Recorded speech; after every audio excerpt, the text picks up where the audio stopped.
Buenos días, me presento, mi nombre es Juliana Alguera y hoy estaré exponiendo el trabajo titulado Temperatura de desorción, microextracción en fase sólida y análisis de productos naturales. ¿Qué tan lejos se puede ir? A modo de ordenar la presentación, estaré exponiendo primero la introducción, luego el objetivo, luego la metodología y por último los resultados del trabajo. El grupo de investigación, compuesto por 2 personas, es de una universidad de Estados Unidos. Publicaron el trabajo en el Journal of Chemical Ecology en febrero del 2021. Primero pasaré a explicar lo que es la microextracción en fase sólida, o SPME, a partir de ahora, para luego pasar a lo que es la parte del trabajo experimental. SPME es una técnica que tiene muchas ventajas para extraer compuestos volátiles, pero la más importante es que no usa solvente de extracción, por lo cual ese soporte sólido trae muchos beneficios a la hora de hacer estos análisis, ya que se considera que es una técnica más verde y por lo tanto está bastante aplicada en estos tiempos. Pasaré a explicar las distintas etapas del mismo, pero comentar que el último paso es una cromatografía, en el cual se va a obtener un cromatograma con todos los compuestos, o eso es lo deseable, a distintos tiempos de retención que son característicos de cada uno de esos compuestos, o sea que eso nos permite identificarlos. Cuando los compuestos están demasiado encimados, lo que se debe hacer es modificar esas condiciones, y por lo tanto ahí uno tiene que lograr optimizar para lograr separar todos estos compuestos.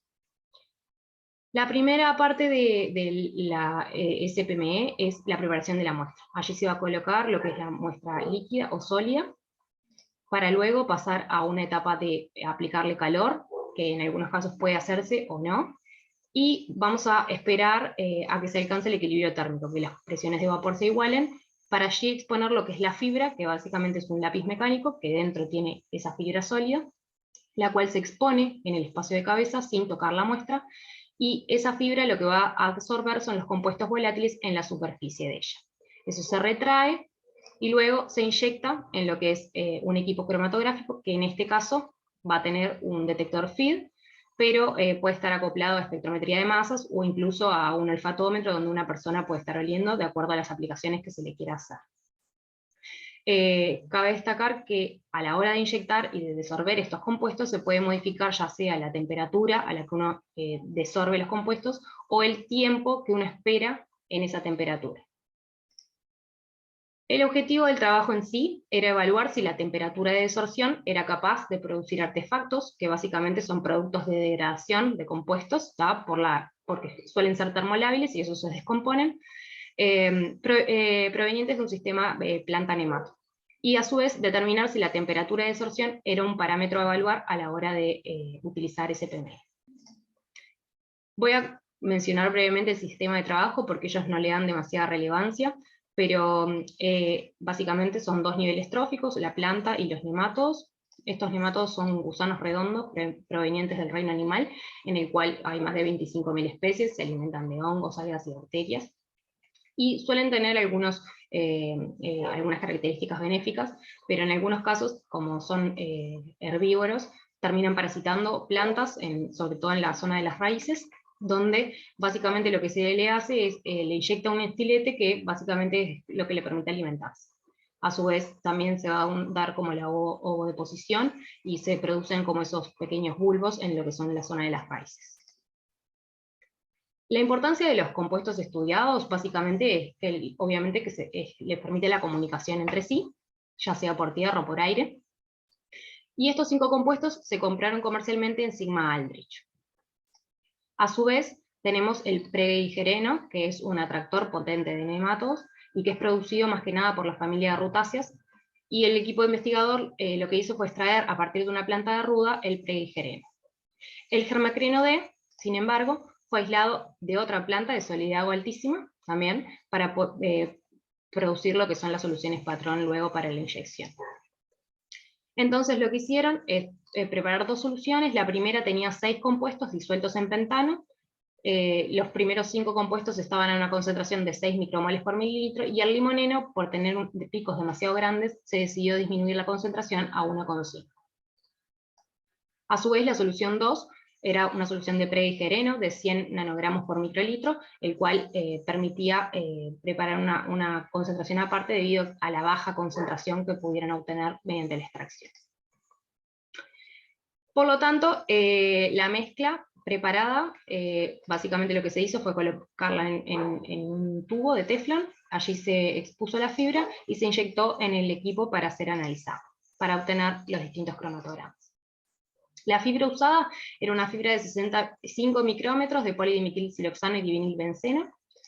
A su vez usó un frasco de 100 mililitros de teflón y una junta adaptadora para no perder el disolvente. Los 5 microlitros de cada una de las soluciones fueron colocados en un disco de 5 milímetros. Luego, a partir de allí, se colocó en el fondo del tarro una barra agitadora, la cual se agitó a 400 RPM por 30 minutos para alcanzar el equilibrio térmico. Allí lo que se hizo fue colocar una fibra expuesta a esos volátiles por 20 minutos. Luego, 5 réplicas de cada una de las muestras fueron inyectadas en estas condiciones experimentales. Lo importante de mencionar es que se probaron temperaturas entre los 100 y 280, siendo lo que recomendaba el fabricante entre 200 y 280. Se utilizó también una rampa de temperatura con estas condiciones. Pasamos ahora a la parte de resultados. Básicamente los gráficos lo que van a mostrar son las unidades de área por millón, más menos lo que es la deviación estándar, que se puede ver como estas pequeñas barritas aquí al lado del punto de cada una de las réplicas, de las repeticiones. Y bueno, y básicamente lo que podemos ver en este gráfico es que a medida que se aumenta la temperatura, el producto de greigereno aumenta. ¿Y qué es lo que ellos sabían? Que el pregereno se descomponía a geigereno y a su vez también el compuesto del germacreno D también tenía descomposición.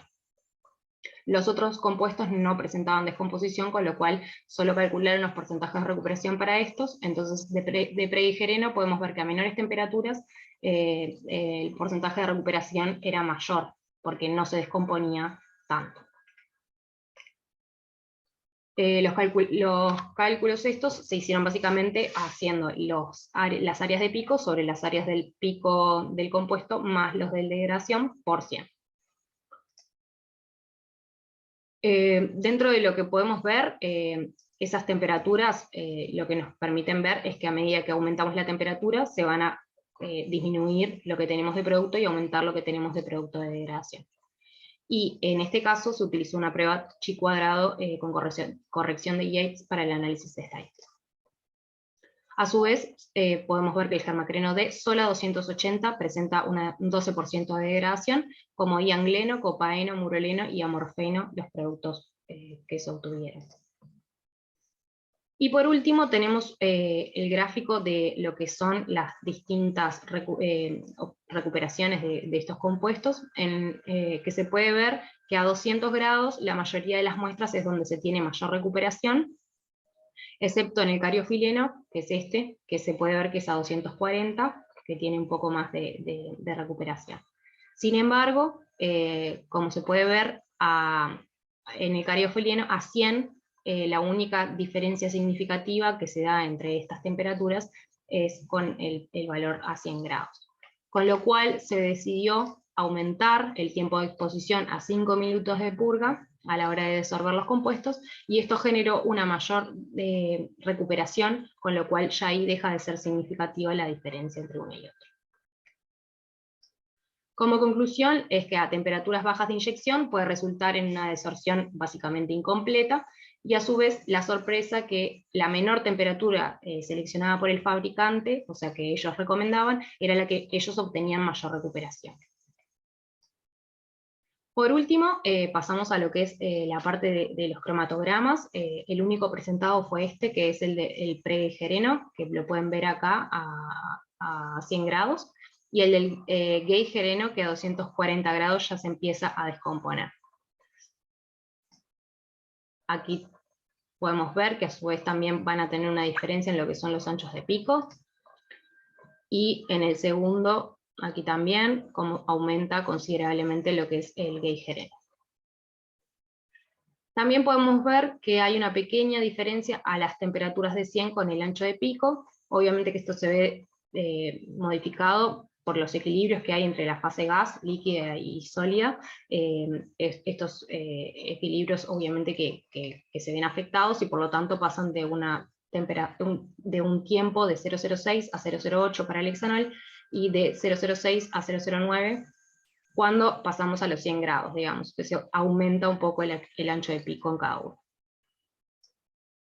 Entonces, como conclusión final, el equipo recomienda que cada usuario estudie los efectos de la temperatura y el tiempo de desorción.